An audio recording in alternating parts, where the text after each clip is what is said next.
chromosome. Actually, usually we have 46 chromosomes that we use to neatly organize all our information, depending on how you define organize. Each of the 46 chromosomes is actually part of a pair of chromosomes, since you get one from each parent, so 23 pairs. If you wanted to make another human, first you'd have to find someone that feels the same way, and then you both contribute half your chromosomes, so one from each pair, right? 50-50. Now, what if someone contributes one too many? Say dad contributes 23 and mom contributes 24. Is that possible? Yes, and it's the basis of one of the most common chromosomal disorders, Down syndrome. Someone with Down syndrome has 47 chromosomes instead of 46. Specifically, they have an extra copy of chromosome 21. So instead of 2, they have 3. So Down syndrome is also known as trisomie 21. In other words, 3 chromosome 21s. Alright, so in order to package up half the chromosomes into either a sperm cell or an egg cell, you actually start with a single cell that has 46 chromosomes. Let's just say that we're making an egg cell for the mother. I'm just going to show one pair of chromosomes, but remember that all 23 pairs do this.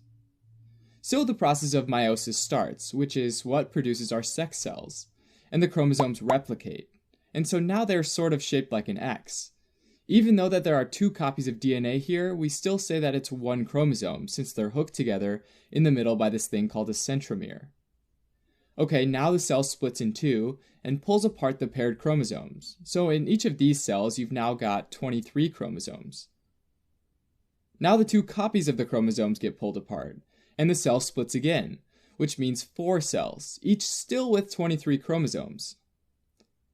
Now these are ready to pair up with a sperm cell from dad that has 23 chromosomes as well, totaling to 46 chromosomes, and voila, 9 months down the road, you've got yourself a baby. Now, with Down syndrome, or trisomy 21, a process called non-disjunction accounts for about 95% of cases. Non-disjunction means the chromosomes don't split apart. If the chromosomes in this first step don't split apart, then one cell ends up with both chromosomes and the other gets none. Then the final result is 2 cells with an extra chromosome and 2 cells missing a chromosome. Non-disjunction can also happen in the second step though. So first step goes great, and both cells have a chromosome. But if they don't split apart in the second step, then the final result is 1 cell with an extra chromosome, 1 cell missing a chromosome, and 2 with the right number of chromosomes. Now if a sperm cell combines with any of these that have a duplicate of chromosome 21, then the combined cell will have 1 extra copy of chromosome 21. In other words, 3 chromosome 21s, or trisomy 21. In case you were wondering, the sperm could also combine with these cells that have a missing chromosome. If that's the case, then there would be a total of only 1 chromosome 21, and we would call that monosomy 21. In my example, we followed the egg cell from the mother, but this process could happen the opposite way, where the sperm starts out with too many or too few copies of chromosome 21. Apart from non-disjunction, Robertsonian translocation accounts for about 4% of trisomy 21 cases. Translocation, in this case, is a fancy way of saying move from one place to another. So a part of one chromosome moves and switches places with a part from another chromosome. In this case, the long arm of chromosome 21 translocates over to chromosome 14, and you end up with 2 hybrids, one with both long arms and one with both short arms.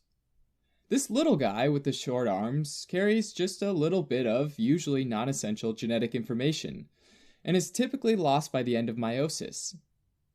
So there are a few ways that this can go down.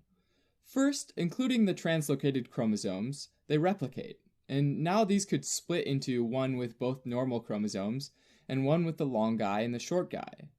In which case, after splitting again, you'd have 2 normal cells and 2 cells with a big guy, since remember we lost the little guy along the way.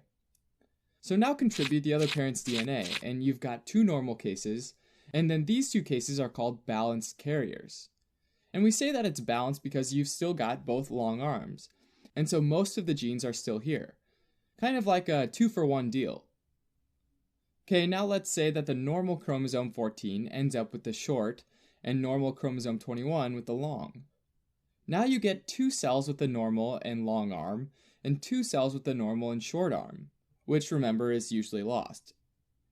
So these have one extra chromosome 21, since the long arms carry most of the genetic material for both chromosomes 14 and 21, and these ones are missing chromosomes. Now combine these with the other parents again, and you have trisomy 21 here and monosomy 21 here, since it's missing a chromosome 21. If this process was switched such that chromosome 14 ended up with the long chromosome first, then you'd ultimately end up with trisomy 14 and monosomy 14. So of the 12 possibilities, 2 end up being trisomy 21, right? With Robertsonian translocation, one of these chromosomes needs to be chromosome 21, right? Even though the other is usually chromosome 14, it can actually be other chromosomes as well, like chromosome 22. Finally, about 1% of patients are mosaic, meaning that their cells are mixed, and some have 46 chromosomes and some have 47. How does that happen though? Well, let's think about what happens after conception. So you've got this one cell called the zygote that needs to develop into a human, right? Since we aren't single-celled organisms, it has to divide over and over again, essentially producing every kind of cell in the body. Now, each of these divisions is called mitosis. Non-disjunction of chromosome 21 can also happen during mitosis, in which case you'd end up with one cell that has an extra chromosome 21, and one without. So one with 47 total chromosomes and one with 45. The cell with 45 chromosomes isn't able to survive, but the one with 47 does survive, and continues to replicate and produce more cells with 47 chromosomes. If this happens early on in development, then you can imagine that a lot of cells down the line can have 47 chromosomes, right? If it happens later on, then less cells will have 47 chromosomes. Mosaics can also happen when the zygote starts with trisomy 21, or 47 total chromosomes. In this case, non-disjunction would produce one cell with another extra chromosome 21. So this one has 4 chromosome 21s, totaling to 48 chromosomes. And this cell can't survive. The other cell, though, loses one of its 3 chromosome 21s. So now it only has 46 chromosomes, which happens to be the normal amount of chromosomes, right? And this is sort of like the opposite situation, because now, through a mistake, you've actually ended up with the right amount of chromosomes. So if it happens early on in development, you'll actually end up with more cells with the normal amount of chromosomes. If it's late in development, though, then less cells will have the normal 46 chromosomes. Having an extra chromosome 21 is one of the most common chromosomal disorders, and not surprisingly, it has an effect on almost every organ system in the body.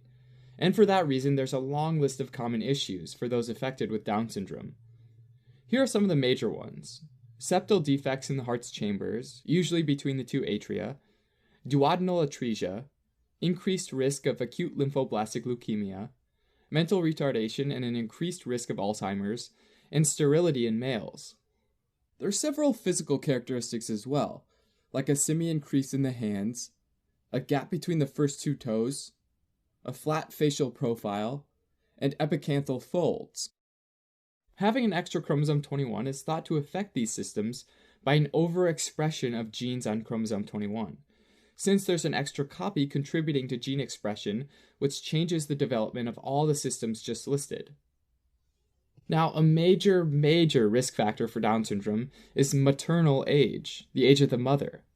Trisomy 21 happens about once in 1,500 births where the mother is younger than 20 years old, contrasted to about 1 in 25 births when the mother is older than 45 years old. During pregnancy, some screening tests can be done, and certain markers suggest higher risk that a baby might have Down syndrome.